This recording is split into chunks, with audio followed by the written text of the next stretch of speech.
Request చేయడం ఏంటి? నేను మీ జూనియర్ అనుకుని ఆర్డర్ చేయండి. ఈ కేసు నువ్వే వాదిస్తావు కదమ్మా? తప్పకుండా వాదిస్తాను మావయ్య. మీ ఆశీస్సులతో గెలుస్తాను కూడా. మీరు కోరినట్టే దీపుని నిర్దోషిగా బయటికి తీసుకొస్తాను. Thank you so much. Deepu మీ కొడుకు మాత్రమే కాదు మావయ్య, నా మరిది కూడా. తను ఏ తప్పు చేసి ఉండడని నేను నమ్ముతున్నాను. అందుకే కేసు వాదించి గెలుస్తాను.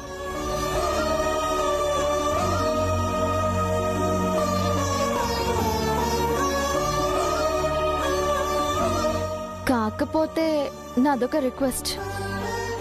మీరు నాకొక వరం ఇవ్వాలి. ఏం కావాలో అడుగమ్మా. ఇప్పుడు కాదు, ఈ కేసు గెలిచాక అడుగుతాను. అప్పుడు నేను ఏదడిగినా మీరు కాదనకూడదు. ఒప్పుకోవద్దు ప్రసాద్. తనకేదో దురుద్దేశం ఉంది. కోరరాని కోరిక ఏదన్నా కోరితే ఇరుకున పడతావు. నార్మల్.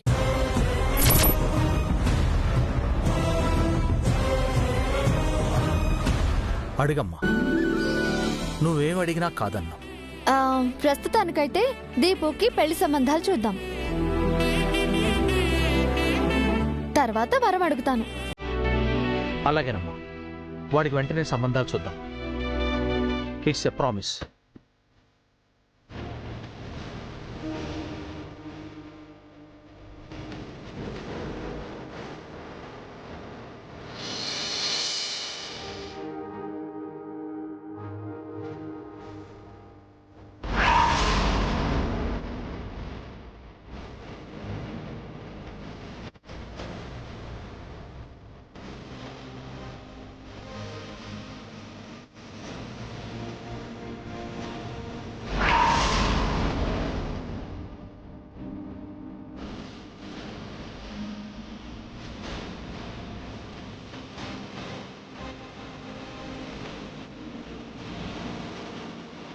దివ్య గారు, మీరు అసాధ్యులండి. సింహం లాంటి మా నాన్నతోనే మీ చేతులు పట్టుకుపోయేలా చేశారు. అంత గొప్ప లాయర్ మిమ్మల్ని హెల్ప్ అడిగారంటే మీరు చాలా గ్రేట్ అండి. లేదండి, మామయ్య గారు నాకు ఇంత మంచి అవకాశం ఇవ్వటం నా అదృష్టం. తలుచుకుంటే ఆయనే కేసు వాదించి గెలవగలరు. అలాంటిది నాకు ఛాన్స్ ఇచ్చారు అంటే నేను అడగబోయే వరానికి ఇది తపస్సు లాంటిది.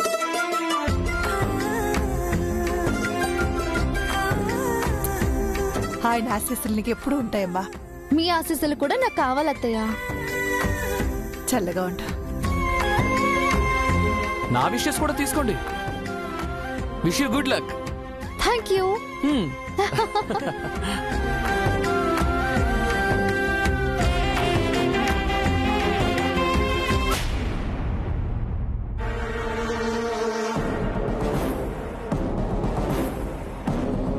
ఏంటమ్మా మీరు చెప్పేది? అవునండి, మీ కేసులో దొంగ సాక్ష్యాలు చెప్పిన గురవయ్య, కాంతమ్మలు మా దీపుని అన్యాయంగా ఇరికించి మా మావయ్య గారిని బ్లాక్మెయిల్ చేస్తున్నారు. మాకు మీ హెల్ప్ కావాలండి. మీరు నాకెంతో సహాయం చేశారు మేడం. మీకోసం ఏదైనా చేస్తాను. చెప్పండి, ఏం చెయ్యాలో? ముళ్ళును ముళ్ళుతోనే తీయాలి. ఆ మోసగాళ్లకు మోసంతోనే సమాధానం చెప్పాలి. అందుకే మేము ఒక ప్లాన్ ఆలోచించామండి. వాళ్ళకి కాల్ చేసి మేం చెప్పినట్టు చెప్పండి చాలు.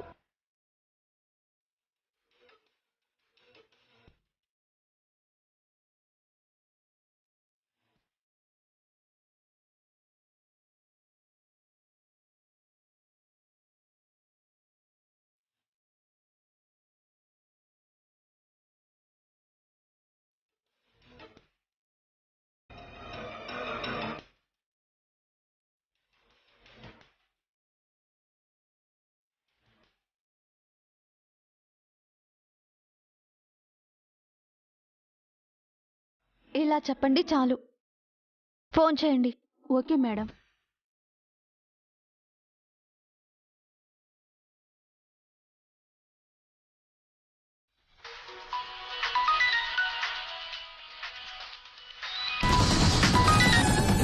మీరేం భయపడకండి, ధైర్యంగా మాట్లాడండి. హలో, ఎవరు? నా పేరు మాధవి అండి. మీరు గురవయ్య గారే కదా?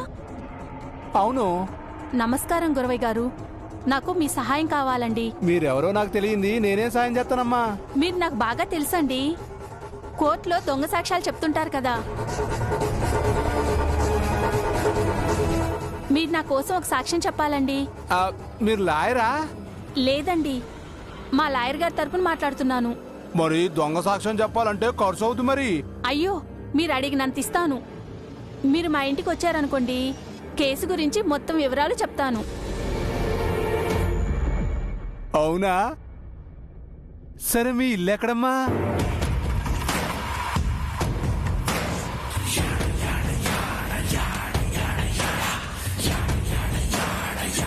అలాగేనమ్మా, వచ్చేస్తానమ్మా. త్వరగా రండి. అమ్మా, మ్యాప్ పెడతారు కదా, పెట్టండి, దాని ఎమ్మడే వచ్చేస్తాను. సరేనా? మంచిదమ్మా, వచ్చేస్తున్నా అమ్మా. ఏ బేరం వచ్చిందే. ఇదిగో బాబు, ఆటోని వెనక్కి తిప్పోపాలి. వస్తున్నారు మేడం, బయలుదేరారు. వాళ్ళు రాగానే మేము ఆ రూమ్లోకి వెళ్ళి దాక్కుంటాం. వాళ్ళ చేత నిజాలన్నీ రాబట్టాలి. అయ్యో, నాకంత తెలివి లేదు మేడం. నాకు భయమేస్తుంది. మీరు వాళ్ళని ఏం అడగాలో అంతా క్లియర్గా చెప్తామండి.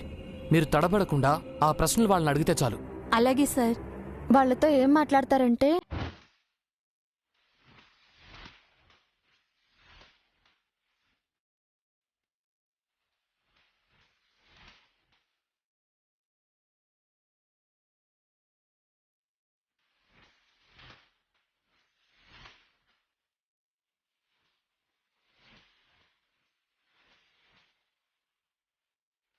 మాకు ఈ ఒకే ఒక్క సహాయం చేసి పెట్టండి చాలు. అయ్యో, అదేంటమ్మా, మీరేది అడిగినా చేస్తానన్నాను కదా. మీరు నా పాలిట దేవత. చాలా థ్యాంక్స్ అమ్మా, అడగగానే ఒప్పుకున్నందుకు. అయ్యో, మీరు మేడం గారు నా కాపురాన్ని నిలబెట్టారు సార్. ఇది నేను చేస్తున్న సహాయం కాదు, తీర్చుకుంటున్న రుణం.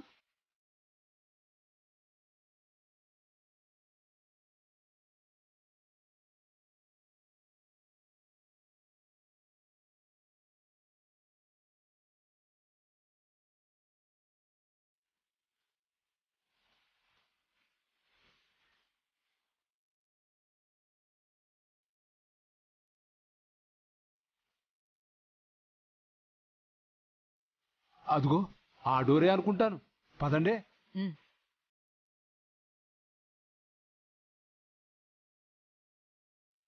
ఏమండి, ఏమండి,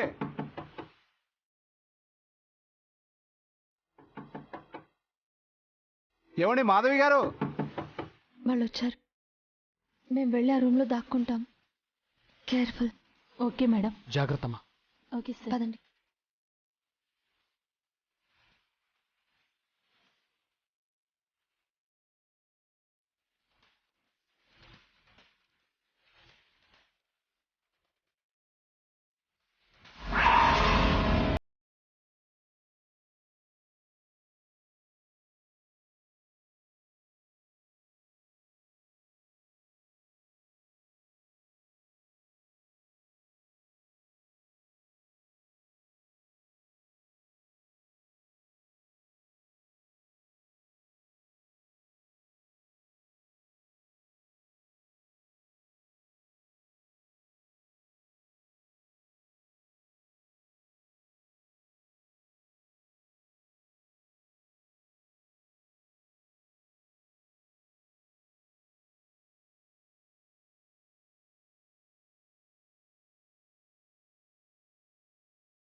అని నాకు మా లాయర్ గారు చెప్పారు.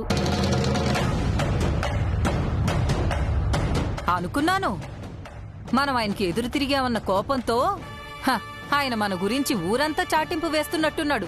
ఆయన్ని మీరు బెదిరించి ₹1,00,00,000 డిమాండ్ చేశారని తెలిసింది నిజమేనా అండి? ఆ విషయం మీకెందుకు? లేదమ్మా, ఆ లాయర్ ప్రసాద్ గారు ఎంతో మంది పొట్టకొట్టారు. అలాంటి ఆయన్ని మీరు దెబ్బ కొట్టడంలో తప్పేం లేదు.